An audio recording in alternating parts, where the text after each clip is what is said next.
പ്രിയപ്പെട്ട പ്രേക്ഷകരെ, ആർ.എം.പിക്ക് UDF മന്ത്രിസഭയിൽ മന്ത്രിസ്ഥാനം ഉണ്ടാകില്ല. മന്ത്രിസ്ഥാനം ആവശ്യപ്പെടാതെ ആർ.എം.പി വിട്ടുനിന്നു. അതേസമയം മന്ത്രിസ്ഥാനം ചോദിക്കാത്തതിൽ ആർ.എം.പിയിൽ ഭിന്നതയും രൂപപ്പെട്ടിട്ടുണ്ട്.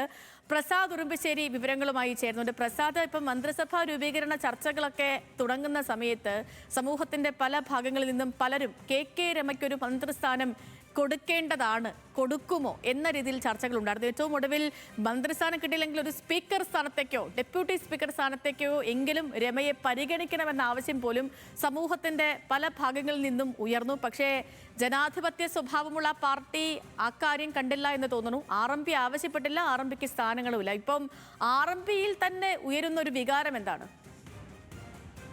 സേതുലക്ഷ്മി, ഇത് ആർ.എം.പിയിൽ തന്നെയുള്ള ഒരു ഭിന്നതയാണ് ഇത്തരം ഒരു ഇതിലേക്ക് പോയത് എന്നുള്ളതാണ് മനസ്സിലാക്കാൻ കഴിയുന്നത്. ആർ.എം.പി ഔദ്യോഗികമായി ഒരു മന്ത്രിസ്ഥാനം UDF-നോട് ആവശ്യപ്പെട്ടിട്ടില്ല. അതിനവർ പറയുന്ന കാരണം UDF-ന്റെ ഒരു പൂർണ്ണ ഘടകകക്ഷിയായിട്ടല്ല ആർ.എം.പി പ്രവർത്തിക്കുന്നത്, അതിന്റെ അസോസിയേറ്റ് അംഗമാണ്.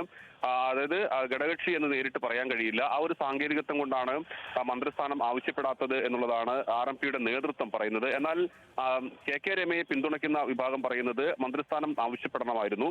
അതല്ല എങ്കിൽ പിന്നെ മന്ത്രിസ്ഥാനം അനുവദിക്കുന്നതും അനുവദിക്കാത്തതുമെല്ലാം തന്നെ UDF നേതൃത്വമാണ്. പക്ഷെ അങ്ങനെ ഒന്ന് ആവശ്യപ്പെടണമായിരുന്നു എന്നുള്ള അഭിപ്രായമാണ് ഒരു വിഭാഗം ഉന്നയിക്കുന്നത്. എന്തായാലും അങ്ങനെ നേരിട്ട് ചോദിച്ച സാഹചര്യത്തിൽ അവർക്ക് മന്ത്രിസ്ഥാനം ഇല്ല എന്നുള്ളതാണ്. നമുക്കറിയാം, UDF-ൽ മന്ത്രിസ്ഥാനം ചോദിച്ച മുഴുവൻ ആളുകൾക്കും അവരെ തൃപ്തിപ്പെടുന്ന തരത്തിൽ ഒരു തീരുമാനം വന്നിട്ടില്ല. അപ്പൊ ആ ഒരു സാഹചര്യത്തിൽ സ്വാഭാവികമായും ചോദിക്കാത്തത് കൊണ്ട് തന്നെ അങ്ങനെ ഒരു മന്ത്രിസ്ഥാനം കൊടുക്കേണ്ടതില്ല എന്ന് തന്നെയാണ് തീരുമാനം. ഇനിയിപ്പോൾ വലിയ തോതിലുള്ള അമർഷം ആർ.എം.പിക്കകത്തുണ്ട്. UDF-ലും സേതുലക്ഷ്മി പറഞ്ഞ പോലെ തന്നെ സാമൂഹ്യ മാധ്യമങ്ങളിലും എല്ലാം തന്നെ കെ രമ ഒരു മന്ത്രി പദവിയിലേക്കോ അല്ലെങ്കിൽ ഒരു ക്യാബിനറ്റ് റാങ്കുള്ള ഒരു ഏതെങ്കിലും ഒരു പദവിയിലേക്കോ വരുമെന്നൊക്കെ പ്രതീക്ഷിച്ചിരുന്നു. എന്തായാലും ആർ.എം.പി അങ്ങനെ ഒരു മന്ത്രിസ്ഥാനം ചോദിക്കാത്ത സാഹചര്യത്തിലാണ് അങ്ങനെ ഒരു തീരുമാനത്തിലേക്ക് പോയിട്ടുള്ളത്. അതൊരു വലിയ അതൃപ്തി ആർ.എം.പിക്കകത്ത് ഉണ്ടായിട്ടുണ്ട്.